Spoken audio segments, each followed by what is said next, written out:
ความเศร้าเพราะเขานอกใจต้องทรมานทุกวันและคืนหลับนอนสะอื้นขมขื่นสวงในหมดสิ้นแล้ววิแววฮักอันสดใสที่เคยฝันใฝ่ต้องไกลห่างนี้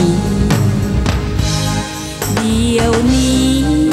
เขามีฮักให้หญิงอื่นเขาคงสดชื่นสมในหรือดีปล่อยทิมเฮาอ้างว้างกลางอาเวจีหมดสิ้นความดีบ่มีเวทนา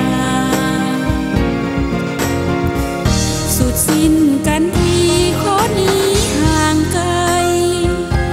บ่ขอห้องให้เหมือนวันผ่านมาสิ้นสุดแล้